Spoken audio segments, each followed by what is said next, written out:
Pessoal, tô chegando, trazendo mais informações. Um bom dia para vocês. Hoje são 10 de setembro de 2021. Na descrição do vídeo você vai encontrar o link para esta matéria. Gente, Alexandre Garcia fechou com chave de ouro. Ele fez uma defesa às ações do presidente Bolsonaro aqui. São 20 minutos de vídeo, eu não vou passar tudo, mas vou passar um pouquinho para vocês.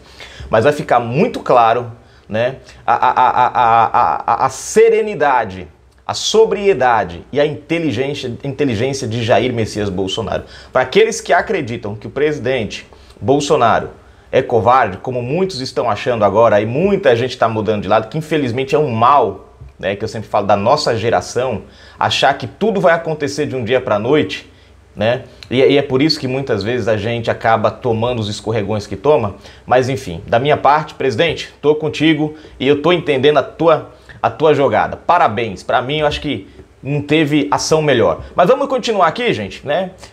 Enfim, vamos à matéria que é melhor. Presta atenção nisso aqui. Em esclarecedora análise, Alexandre Garcia extermina ataques da velha imprensa a Bolsonaro. Mostra já o vídeo. Se inscreve aí, aperta as notificações, comenta, compartilha, deixa o like, seu dislike. Na descrição do vídeo tem chave Pix, tem conta bancária. Curte nosso canal, gosta do nosso trabalho. Seja um apoiador e um colaborador. Não esquece, na descrição, não esquece, todas as segundas, 20 horas, a live política. E aos sábados, amanhã no caso, provavelmente teremos lá. Gente, e se tivermos live amanhã, eu quero falar sobre esse assunto, carta de Bolsonaro aos caminhoneiros e as ações do 7 de setembro, as declarações, porque eu acho que muita gente precisa ter a visão exata do que está acontecendo. Mas vamos lá? Bom, vamos lá, que deixa eu ver...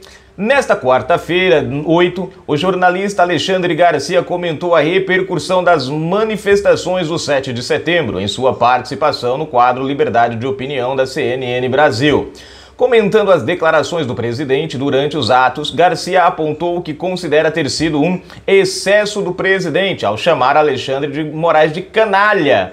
Mas que tal é a opinião dos que participaram das manifestações, a qual Bolsonaro apenas deu voz. Em outras palavras, ele está dizendo assim, tá certo, o presidente pode ter exagerado em ter chamado Alexandre de Moraes de canalha.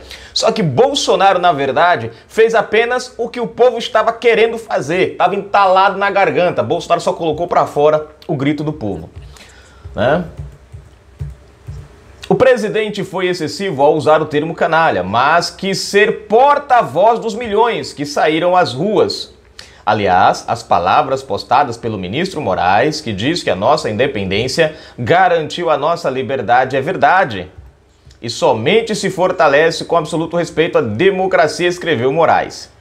Imaginem se substituíssem democracia, que é um termo genérico, especificamente por Constituição Federal. Olha a mudança que seria, que maravilha, disse o jornalista. Ou seja, falar em nome da democracia é fácil. A questão era por que ele não falou Constituição, respeito à Constituição. Fato direto, claro, puro e simples. E completou analisando o atrito entre Bolsonaro e o ministro do Supremo Tribunal Federal, STF, Alexandre de Moraes. Na manifestação do presidente, não é que ele tenha anunciado que não vai obedecer às ordens de Alexandre de Moraes, certamente aquelas que advindo do inquérito que não tem nada de devido processo legal, então está fora das 4 linhas da Constituição. É isso que o presidente está falando, é em cima desses inquéritos. E preste atenção, Bolsonaro falou exclusivamente de Moraes, não do STF. Muita gente está dizendo que Bolsonaro... porque o Bolsonaro não quer respeitar o STF. Não, Bolsonaro foi enfático. Moraes, não STF.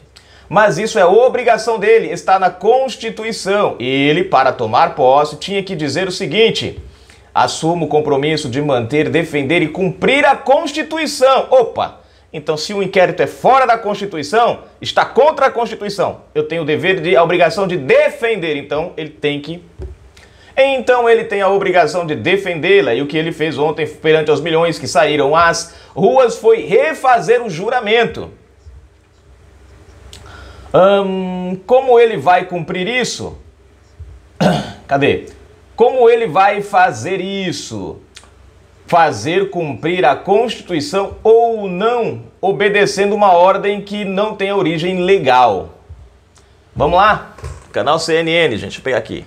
Então, primeiro assunto, o embate entre o presidente Jair Bolsonaro e o ministro do Supremo, Alexandre de Moraes, foi ainda mais evidenciado. Se alguém tinha alguma dúvida, ela foi escancarada durante as manifestações do dia 7 de setembro. O chefe do executivo foi objetivo ao dizer que não vai cumprir ordens que venham de Moraes. Vamos ouvir então o que disse o presidente.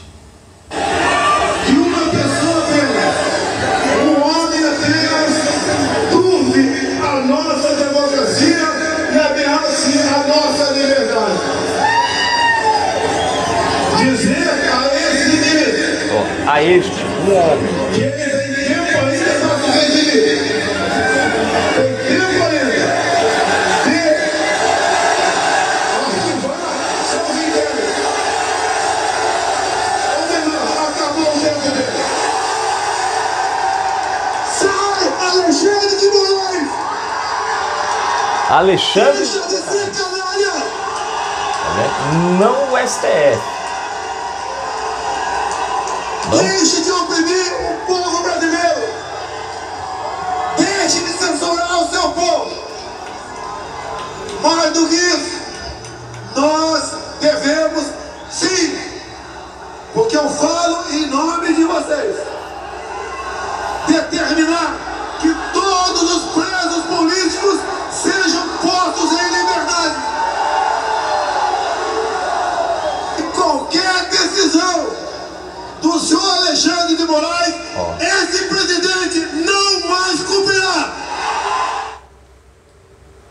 Por falar em Alexandre de Moraes, o ministro disse, abre aspas, nossa independência, que garantiu nossa liberdade e que somente se fortalece com absoluto respeito à democracia. A frase é bonita. Fecha aspas.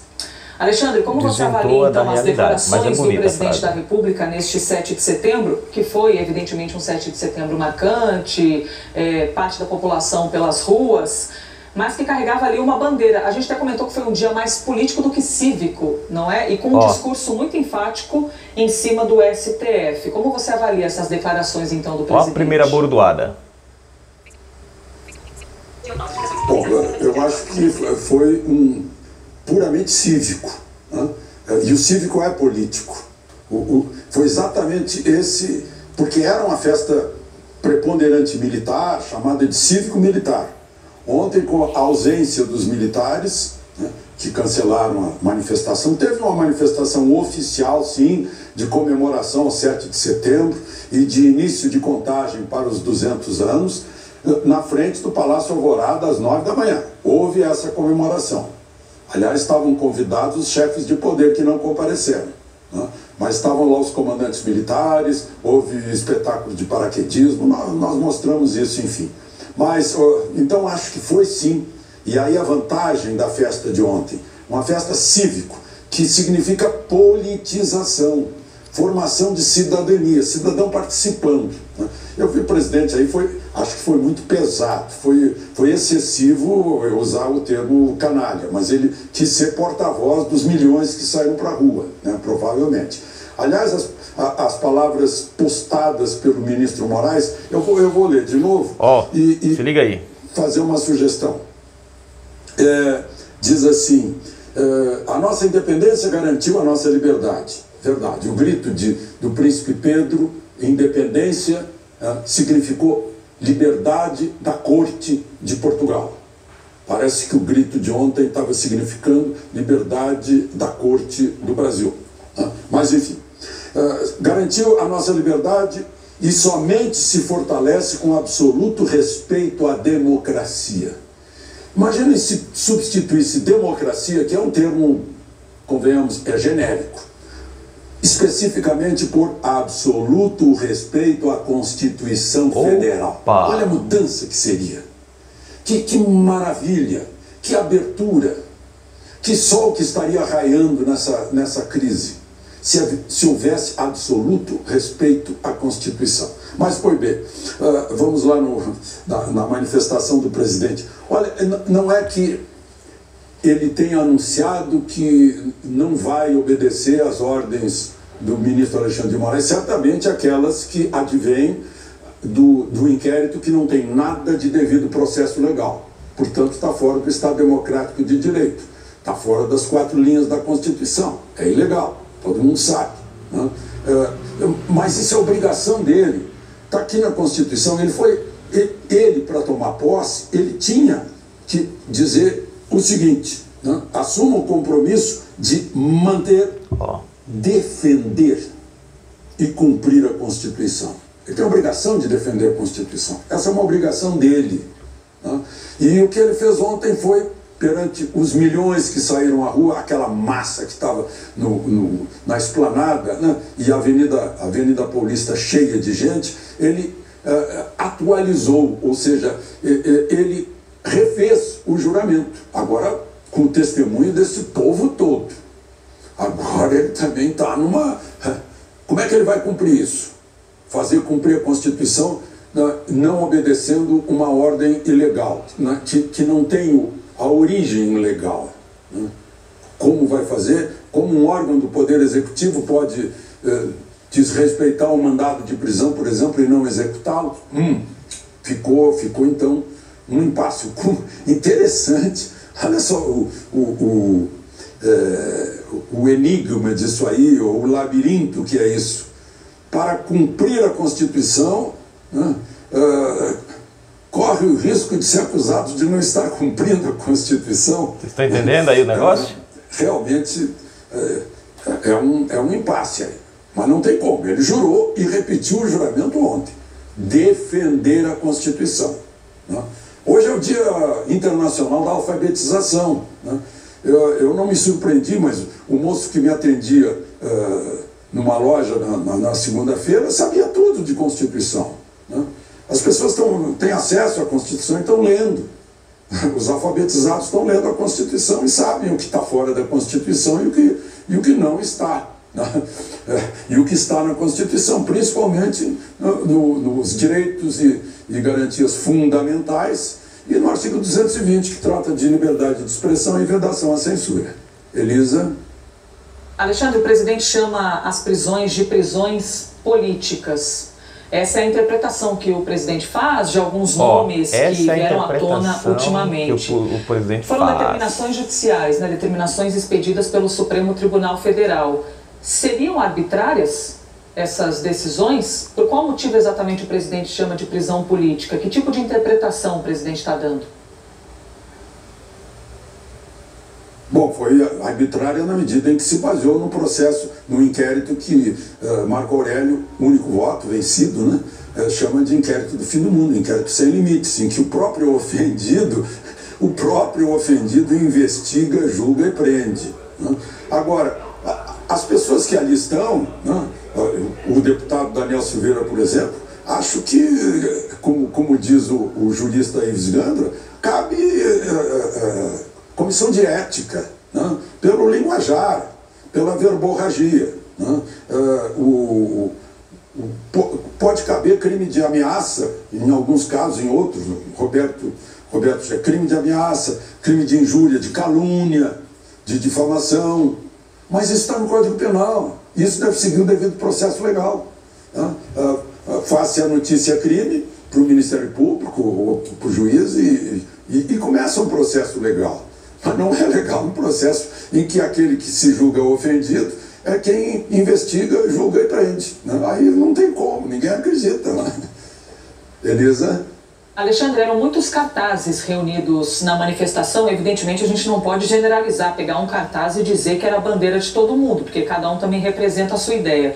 Mas alguns diziam, vamos acabar com todos os ministros, a gente vai invadir o STF e acabar com todos eles, vamos tirar essa raça, vocês é que são os verdadeiros criminosos da democracia brasileira e tal.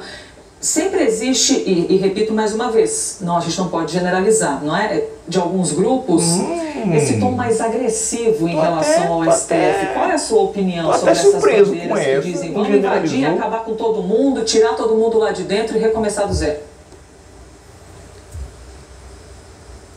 Então, imagina só, se aqui em Brasília, no discurso do presidente, ele fizesse um aceno nesse sentido. O pessoal ia lá, mas ele não fez, né? Tem muita gente com raiva. Então, olha, se o presidente provocou frustração em muitos de seus seguidores, foi isso. Saíram frustrados. Agora ninguém invadiu. ninguém tentou. Né? Foi só da boca para fora. É essa história. A boca para fora até é um desabafo muitas vezes. Não? O sujeito está morrendo de raiva, porque está vendo a injustiça sendo praticada, né? A arbitrariedade sendo praticada, fica revoltado. Né?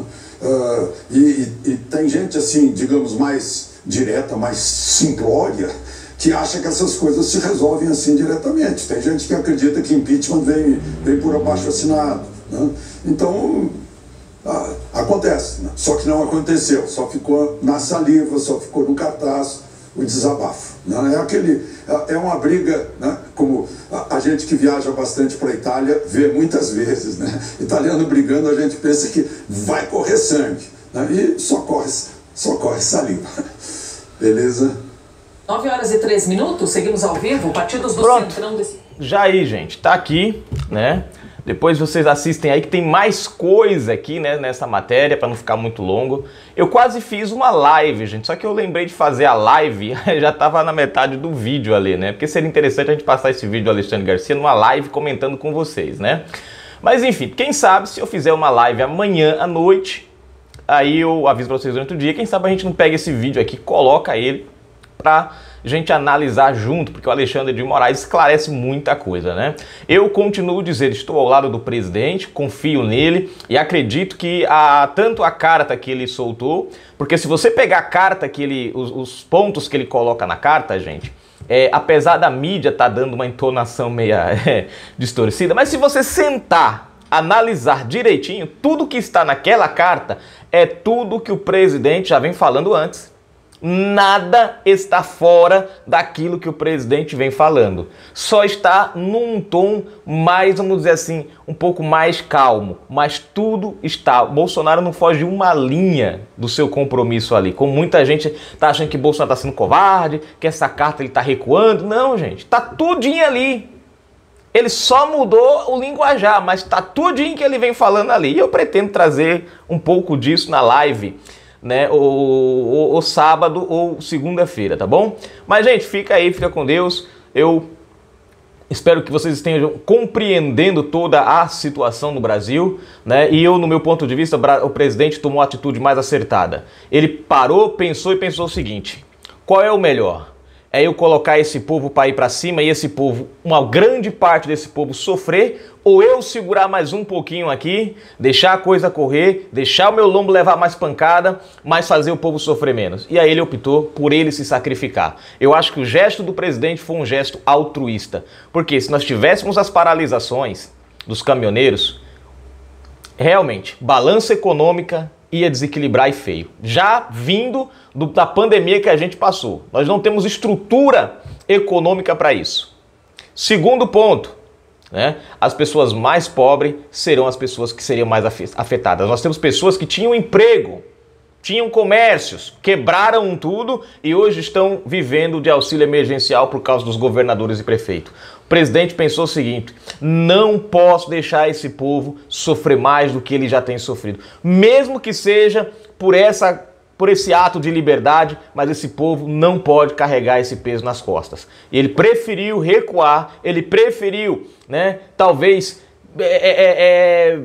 se colocar ali na berlinda, como diz o ditado, ver pessoas que o apoiavam mudando de lado, mas ele fez um alto sacrifício para preservar a vida do cidadão. E eu digo uma coisa para vocês: parabéns, presidente, porque se fosse a esquerda não pensava duas vezes. Que se dane os pobres, que se dane a economia, que nós quer o poder. É aqui, gente, que eu vejo a diferença de um presidente que ama o seu povo para essa turma comunista. Essa turma comunista, eles não estão nem aí por eles. Se fosse essa maioria da população ao lado deles, eles iam para cima, não importando as consequências para o povo. Podia morrer metade do Brasil. Para eles, o importante era chegar no poder. Bolsonaro não. Bolsonaro ponderou. É aquela jogada de xadrez que você perde uma peça para ganhar 2, 3 e até mesmo chegar no checkmate lá na frente. Ele resolveu perder essa peça. Ó, só um exemplo para vocês rapidinho. Lembram do Sérgio Moro? No dia que Sérgio Moro sentou naquela cadeirinha, deu entrevistas, acusou o presidente, o Brasil rachou no meio. Muitos aliados do presidente abandonaram o presidente. Inclusive, nós temos um que eu às vezes falo aqui, que naquele dia mesmo sentou o sarrafo em Bolsonaro. Hoje está de novo puxando o saco do presidente. Sabe por quê? Porque Bolsonaro surpreendeu lá na frente de novo. Todo mundo, eu vi gente dizer, se Bolsonaro sair dessa, eu voto nele daqui para frente. E a gente viu que o presidente saiu. Eu continuo contigo, presidente. Posso não saber qual é a sua estratégia, mas aprendi ao longo desses quase 3 anos que o senhor é bom de briga. Tamo junto. Gente, vamos embora. Daqui a pouco a gente volta com mais informações. Se você colaborar com o nosso canal, colabora com o nosso canal, muito obrigado. Se você não colabora com o canal, eu peço, colabore, dê uma forcinha pra gente, seja um apoiador, né, do nosso canal financeiramente. Se você não pode financeiramente, colabore compartilhando, né, gente? Pra vocês verem que interessante, gente, eu já perdi alguns inscritos do 7 de setembro para cá, justamente por causa dessa minha postura em não abandonar o presidente. Mas eu vou dizer uma coisa, eu continuo firme e forte aqui defendendo o meu Brasil e sempre atento às ações do nosso presidente e graças a Deus, talvez por eu não dar atenção a matérias esquerdistas ou Globo ou coisa do tipo, talvez eu consiga ver todo esse cenário de uma forma mais limpa do que outras pessoas. Não que eu seja melhor do que outras pessoas, mas talvez eu consiga ver justamente porque eu busco de fontes confiáveis as informações e não me deixo levar pelas narrativas. Antes, eu sento, analiso e vejo primeiro a minha opinião e aí vejo se a opinião da matéria bate com a minha. E aí, se tiver alguma coisa que eu achar interessante que possa mudar a minha opinião, eu mudo. Se eu achar que não, eu continuo com a minha. Então, presidente, tamo junto. Fui, gente.